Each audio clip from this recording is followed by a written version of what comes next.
Good evening, ladies and gentlemen. We invite you to watch the English Chinese News or Essential Television channel of my province. Comrade Võ Tấn Đức, Deputy Secretary of Provincial Party Committee, Chairman of the Provincial Post Committee, chaired a meeting on the progress of three industrial park projects, including Long Đức 3 Industrial Park. Long Đức 3 Industrial Park will scale nearly 25 hectares in Long Thành District.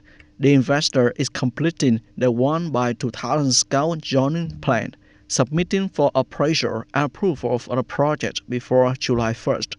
Bầu Cảng, Tân Hiệp, and Xuân Quế Sông Giang Industrial Parks Phase 1, with an area of 1,000 hectares in Long Thành and Cam Mai District, are completing the 1 by 2000 scale planning project.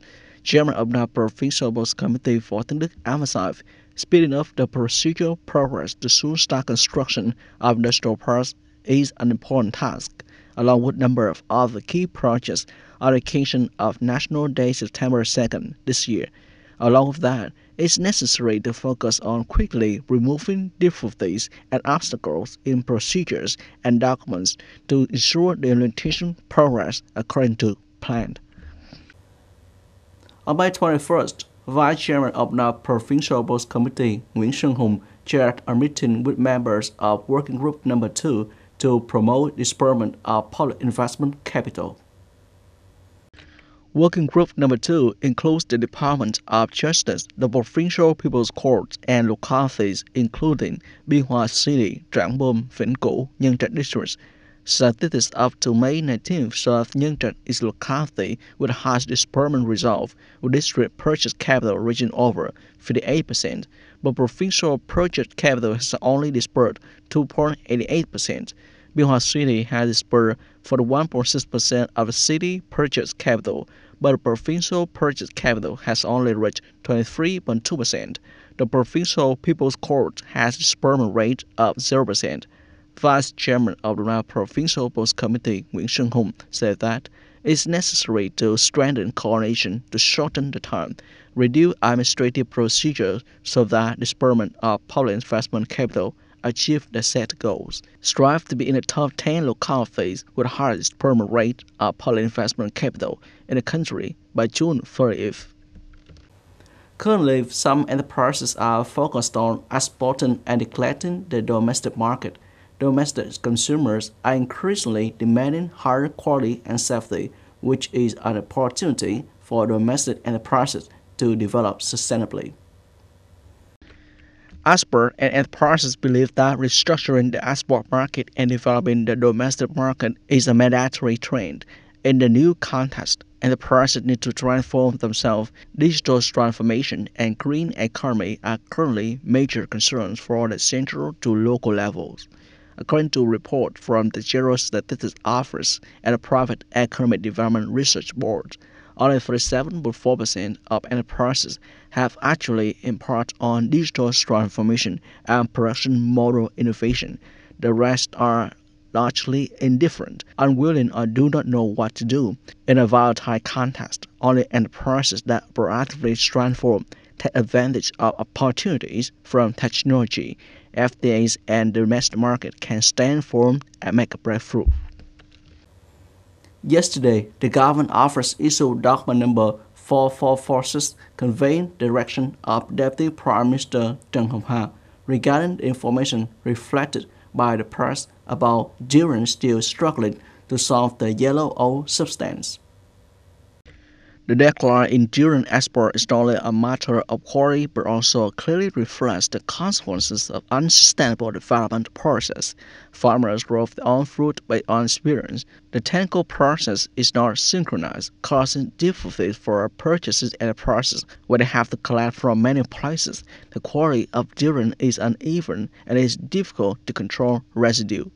In addition, there is a lack of quality control centers. Therefore, the durian industry needs to strengthen the production stage, tighten quality control, and build a close chain of links between farmers and the process management agencies. Regarding this, Deputy Prime Minister Trần Hồng Hà assigned the Ministry of Agriculture and Environment to study the above press information, proactively direct and handle it according to its assigned functions, tasks, and authority.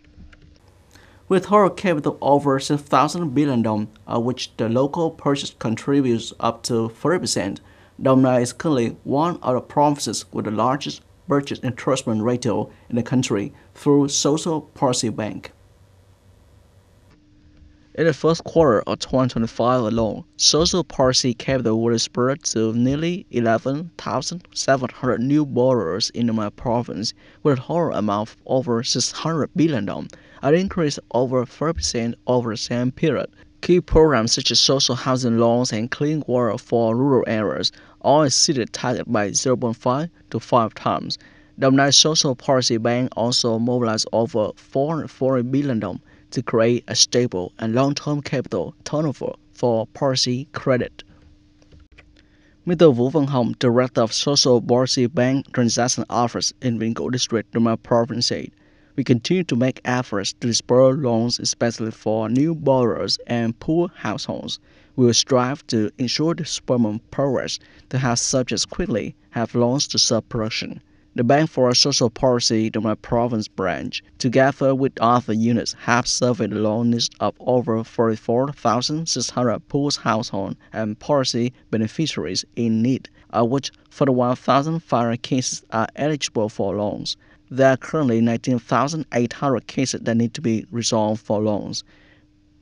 Mr. Nguyễn Sĩ Cường, Deputy Director of Đồng Nai Province Social Policy Bank, said, "Focus on informing and propagating programs so that people can grasp them, thereby quickly accessing capital sources if they meet requirements and regulations, while encouraging disbursement, then monitoring the limitation of capital use, urging borrowers to use it for right purpose." With the newly issued Decision Number 26/2025, Đồng Nai will provide preferential loans of up to 200 million dong per household to develop agriculture and national target programs. Enterprises and cooperatives can also borrow up to 4 billion dong per project without collateral, with a preferential interest rate like poor household, with a term up to 10 years. Ms. Phạm Thị Thuấn, resident of Vĩnh Cửu District in Đồng Nai Province, said, "Have borrowed capital and escaped poverty. Now, if there is a source of capital for people who are no longer poor household to borrow preferential loans, I think it is very reasonable. It will help us have more conditions to rise up."